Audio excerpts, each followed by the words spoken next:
Okay friends, ये सीम के बारे में दूसरी वीडियो है।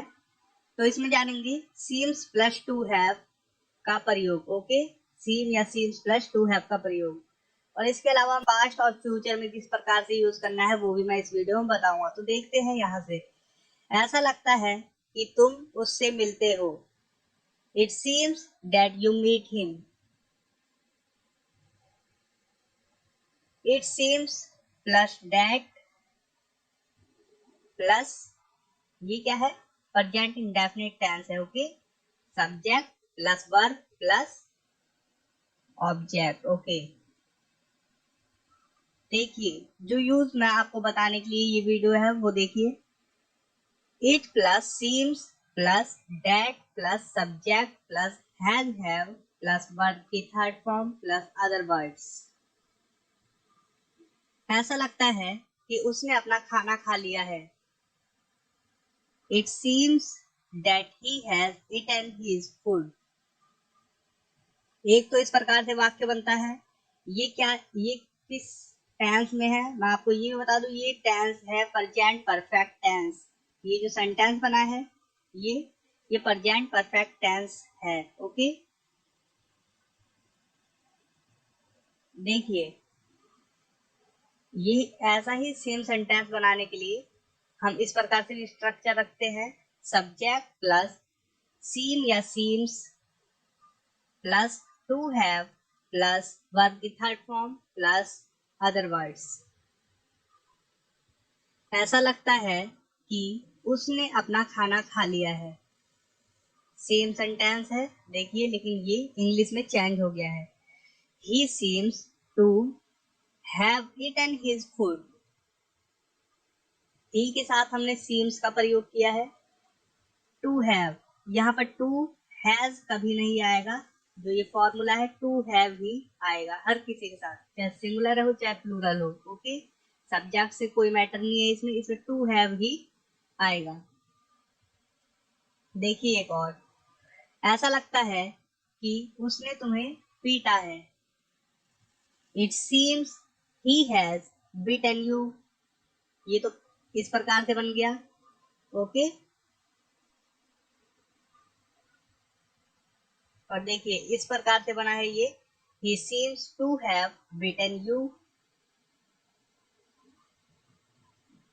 तो दोनों स्ट्रक्चर याद रखिए। आप किसी भी प्रकार से प्रेजेंट परफेक्ट में सीम का यूज कर सकते हैं। ओके, दोनों स्ट्रक्चर से अलग है, आप आसानी से देख सकते हैं। देखिए एक और देख लीजिए। ऐसा लगता है कि उसके पास पैसे नहीं हैं। फर्स्ट हमने बनाया it seems that he does not have money, negative है। सेकंड बनाया हमने he doesn't seem to have money. तो आप लोग सिंपली समझ सकते हैं कि सेंटेंस किस प्रकार से बन रहा है, और स्ट्रक्चर को ध्यान में रख के सेंटेंस बनाइएगा। ओके, आइए आगे देखते हैं। अब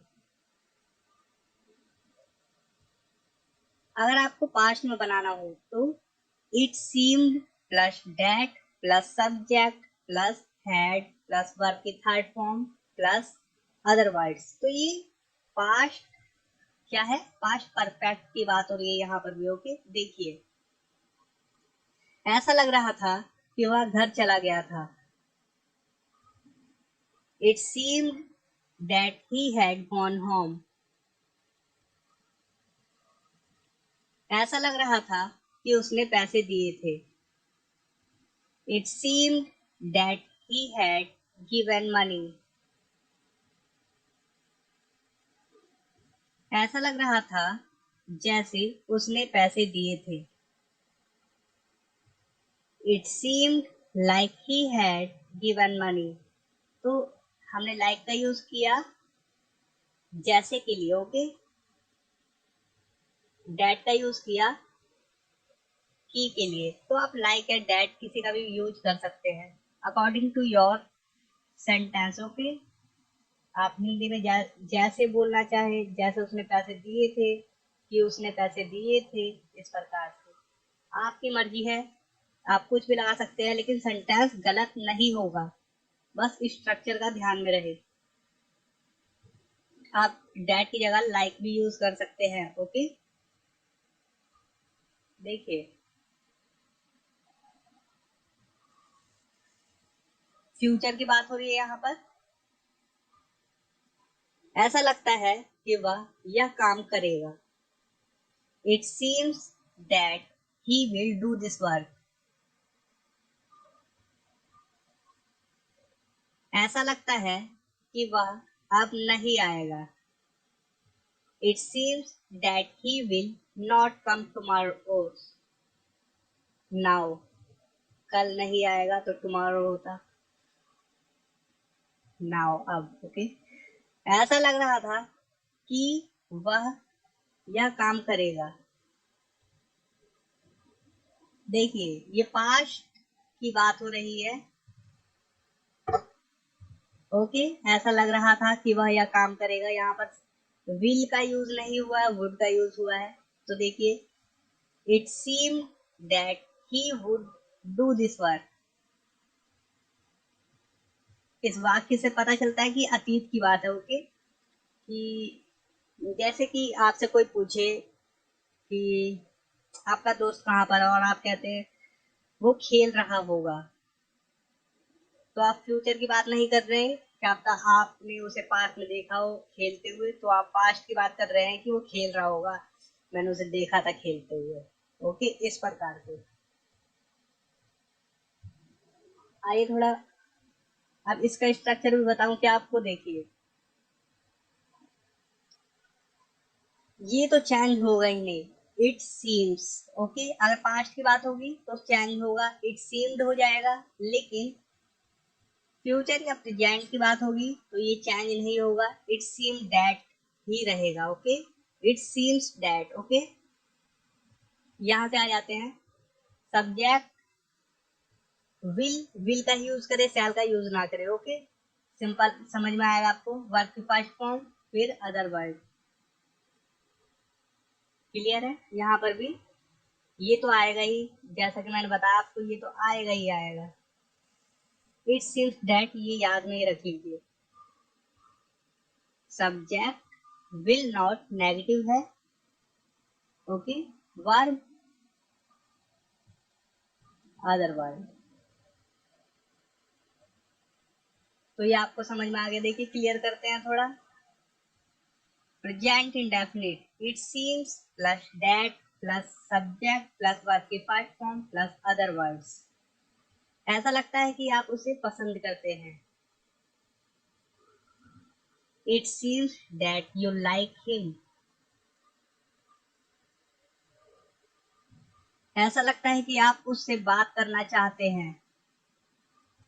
it seems that you want to talk to him.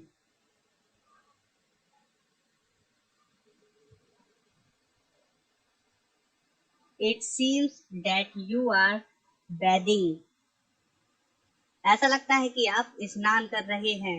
ये क्या है? ये कॉन्टिन्यूज है, ये सेम रहेगा।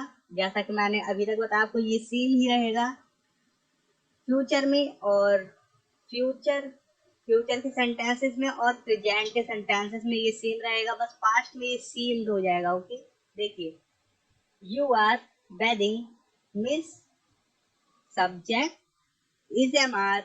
ओके, अकॉर्डिंग टू सब्जेक्ट, जैसा कि प्रेजेंट कॉन्टिन्यूस में होता है।